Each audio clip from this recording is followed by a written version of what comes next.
can relate to those names because that was me. Born in a single-parent family, my mother was an alcoholic and a backslidden Christian. And a lot of times when you read names like Tamar and Rahab, they're just names. They don't mean anything to you. But these are real girls. I know, because I was one of them. My mother was very, very unhappy. She had so much pressure on her when a single parent is raising children alone, and she's got to work 2 and 3 jobs, and there never seems to be enough money. She was so much under pressure, and she took it out on the kids. She took it out on us because she was hurt, and she was alone, and she was angry, and she felt like it was unfair. My mother used to burn me with hot irons, and she would hold my hands under scalding water and punish me. And whenever I displeased her, she would strip me of my clothes, and she would lay me up against the wall, and she would whip me until my back bled. She used electrical cords on me.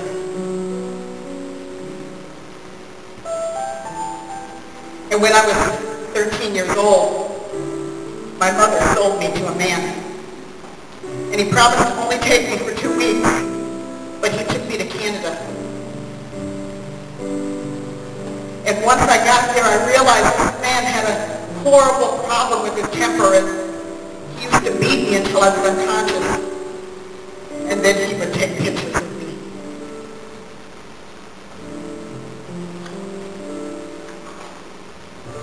And I met another man.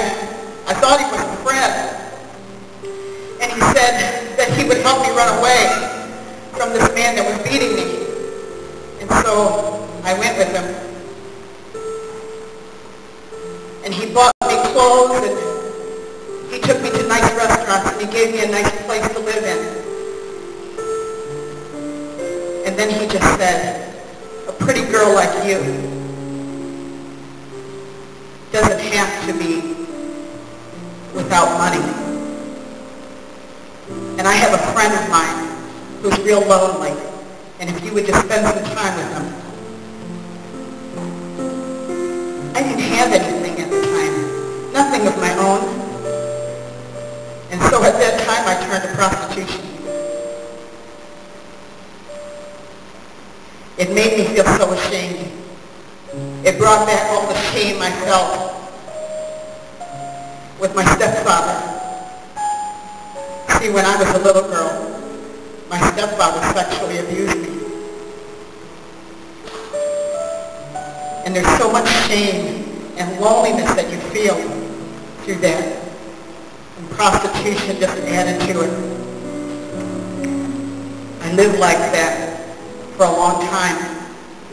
I ended up stabbing my pimp when I was 16 years old. And I ran. I ran away so the police couldn't catch me.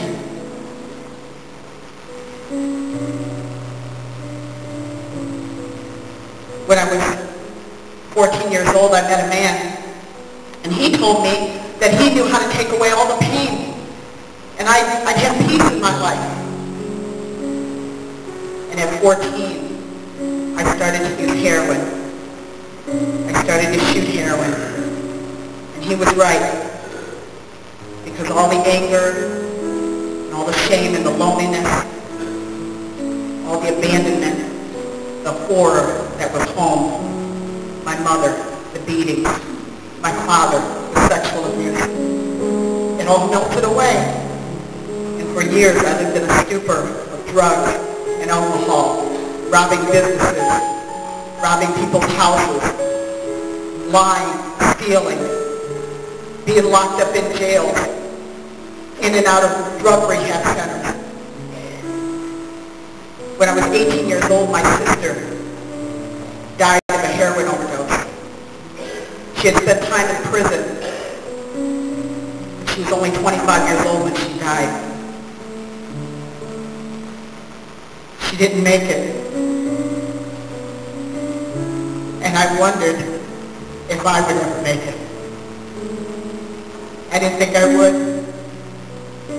I didn't think anybody like me deserved to live.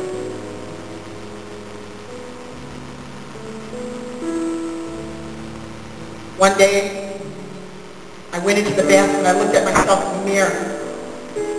And I just looked at my reflection and I hated everything I had become.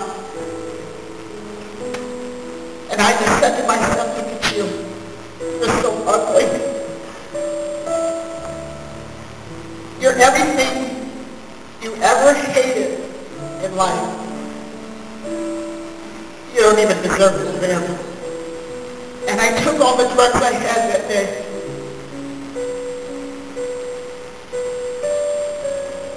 And I got a razor and I cut my wrist, my arms, and my neck. Because you know what? I just wanted peace. I wanted a way out. I wanted to feel safe.